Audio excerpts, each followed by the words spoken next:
शान्ताकारं भुजगशयनं पद्मनाभं सुरेशयं विश्वधारं गगनसदृशं मेघवर्णं शुभाङ्गं लक्ष्मीकान्तं कमलनयनं योगिभिर्ध्यानगम्यं वन्दे विष्णुभवभयहरं सर्वलोकैकनाथं। हरे कृष्णा। आप सभी का स्वागत है कृष्णा डिवोशन यूट्यूब चैनल पर।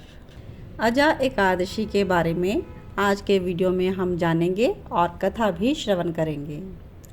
व्रतों में नवरात्रि, पूर्णिमा, अमावस्या और एकादशी के व्रत सबसे महत्वपूर्ण हैं और इनमें से सबसे बड़ा व्रत एकादशी का माना जाता है। ग्रहों के असर को काफ़ी हद तक कम किया जा सकता है। एकादशी का व्रत सीधा प्रभाव मन और शरीर दोनों पर डालता है। एकादशी के व्रत से अशुभ संस्कारों को भी नष्ट किया जा सकता है। अजा एकादशी भगवान विष्णु की कृपा पाने का बेहद शुभ और अद्भुत दिन है। कहते हैं अजा एकादशी का व्रत रखने से शारीरिक, मानसिक और आर्थिक तीनों प्रकार के लाभ मिलते हैं। अजा एकादशी के महत्व की बात करें तो यह व्रत मानसिक और शारीरिक स्थिति के लिए विशेष समझा जाता है। भाद्रपद कृष्ण एकादशी को अजा एकादशी कहा जाता है। इस दिन स्नान, दान और ध्यान से हर समस्या पर विजय पाई जा सकती है और यह एकादशी इस बार 23 अगस्त को है। इस दिन सच्ची श्रद्धा से दान करके आप अपनी मनोकामनाओं को पूरा कर सकते हैं। अजा एकादशी पर दान का क्या महत्व है ये भी जान लेते हैं।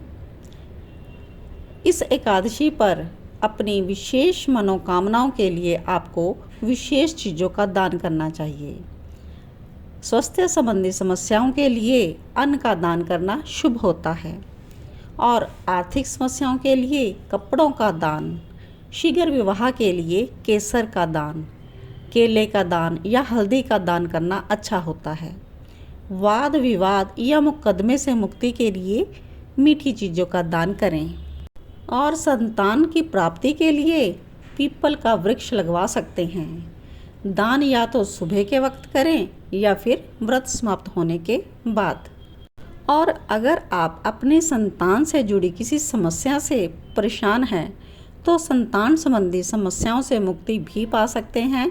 इस दिन सुबह स्नान करके पीले वस्त्र धारण करें, श्री हरि विष्णु की उपासना करें, उन्हें पीले फूलों की माला अर्पित करें, भगवान विष्णु के किसी भी मंत्र का जप करें और समस्या से मुक्ति प्रदान करने की प्रार्थना करें। तो आइए जानते हैं भगवान विष्णु के सबसे मंगलकारी मंत्र कौन से हैं जो आप इस एकादशी के व्रत में आप उच्चारण कर सकते हैं। अजा एकादशी का व्रत रखने से सभी मनोकामनाओं की पूर्ति होती है, तन मन विचारों में शुद्धता भी आती है और अगर आप विशेष मंत्रों का जप कर लें तो अजा एकादशी का व्रत आपके जीवन की हर परेशानी को ख़त्म कर देगा। तो आप जप करें, ओम नमो नारायणा, मंगलम भगवान विष्णु, मंगलम गरुणध्वजा, मंगलम पुंडरीकाक्षा, मंगलाय तनोहरि। तो इस प्रकार आप भगवान के मंत्र का जप कर सकते हैं। तो आइए हम एकादशी व्रत की कथा श्रवण करते हैं। एक समय में हरिश्चंद्र नाम का एक चक्रवर्ती राजा राज्य करता था। किसी कारणवश उसने अपने राज्य को छोड़ दिया, पत्नी, बच्चे और स्वयं को भी बेच दिया। राजा हरिश्चंद्र एक चंडाल के यहाँ काम करता था और मृतकों के वस्त्र लेता था। वह हमेशा सत्य के मार्ग पर चलता था। जब वह एकांत में होता था तो इन दुखों से मुक्ति पाने का मार्ग सोचता रहता था। सोचता था क्या करे कि जिससे उसका उद्धार हो सके। वह चिंतित होकर बैठा था, तभी गौतम ऋषि वहाँ पर आए। उसने गौतम ऋषि को अपने दुखों के बारे में बताया और अपने उद्धार का मार्ग पूछने लगा। तो ऋषि ने कहा, तुम भाग्यशाली हो क्योंकि 7 दिन बाद भाद्रपद कृष्ण एकादशी यानी एकादशी अजा आने वाली है। तुम इस व्रत को विधिपूर्वक करो, तुम्हारा कल्याण होगा। और इतना कह गौतम ऋषि वहाँ से चले गए। और 7 दिन के बाद राजा ने एकादशी का व्रत रखा और ऋषि के बताए अनुसार ही भगवान का पूजन किया, रात्रि को जागरण किया और अगले दिन सुबह पारण करके व्रत को पूरा किया। भगवान विष्णु की कृपा से उसके समस्त पाप नष्ट हो गए और दुखों से मुक्ति मिल गई। स्वर्ग से पुष्प वर्षा होने लगी। उसने देखा कि उसका मरा हुआ पुत्र फिर से जीवित हो गया है और उसकी पत्नी पहले की तरह रानी के समान दिख रही है। इस व्रत के पुण्य प्रभाव से उसे अपना राज्य दोबारा मिल गया। जीवन के अंत में उसे परिवार सहित स्वर्ग स्थान प्राप्त हुआ। यह अजा एकादशी व्रत के पुण्य का फल का प्रभाव था। जो भी व्यक्ति अजा एकादशी व्रत की कथा को सुनता है उसे अश्वमेध यज्ञ के बराबर पुण्य प्राप्त होता है। तो आइए हम एकादशी व्रत की पूजा की विधि भी जान लेते हैं। व्रत वाले दिन सूर्य उदय से पहले उठकर स्नान करें और स्वच्छ वस्त्र धारण करें। इसके बाद घर के मंदिर को साफ करके गंगा जल छिड़कें और पवित्र करें। फिर भगवान विष्णु के सामने संकल्प लें आप व्रत करने का और भगवान विष्णु को पीले वस्त्र, पीले फूल, फल, नैवेद्य, पीली मिठाई अर्पित करें और उनका पूजन करें। ध्यान रहे कि जो भी आप भगवान विष्णु को भोग अर्पित कर रहे हैं उसमें तुलसी दल अवश्य रखें। इसके बाद आप एकादशी की कथा को पढ़ें या फिर सुनें। फिर धूप दीप से विष्णु जी की आरती करें, मंत्रों का जप करें और एकादशी व्रत में चावल का सेवन करना बिल्कुल ही वर्जित माना गया है, तो इस बात का आप खास ख्याल रखें। भगवान विष्णु की स्तुति के बारे में बात करें तो आप इस दिन श्री विष्णु सहस्त्र नाम स्तोत्रम का पाठ ज़रूर करें और भगवत गीता का पाठ भी आप इस दिन ज़रूर कर सकते हैं।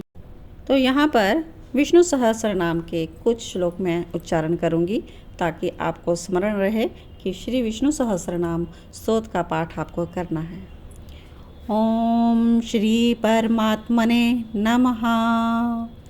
यस्य स्मरणमात्रेण जन्म संसार बंधनात् विमुच्यते। नमस्तस्मै विष्णवे प्रभविष्णवे। नमस्मस्तभूतानां आदिभूताय भूभृते अनेकरूपरूपाय विष्णवे प्रभविष्णवे।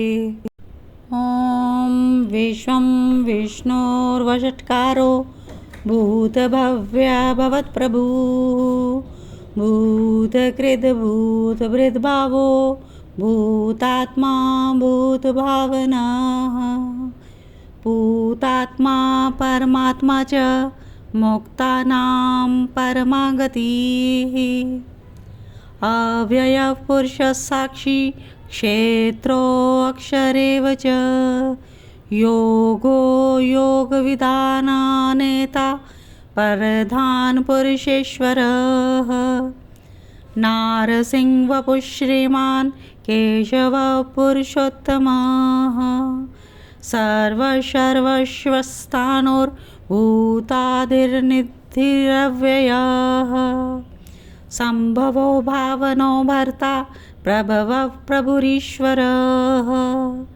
स्वयंभुः शम्भुरादित्यः पुष्कराक्षो महास्वनः अनादिनिधनो दाता विधाता धातुरुत्तमः अप्रेमयो ऋषिकेशः पद्मनाभो मरप्रभुः विश्वकर्मा मनुस्तुष्टा स्थविष्ठस्थविरो ध्रुवः अग्राहः शाश्वतः कृष्णो लोहिताक्षः प्रतर्दनः प्रभुस्त्रिकुब्धां पवित्रं मंगलम परम।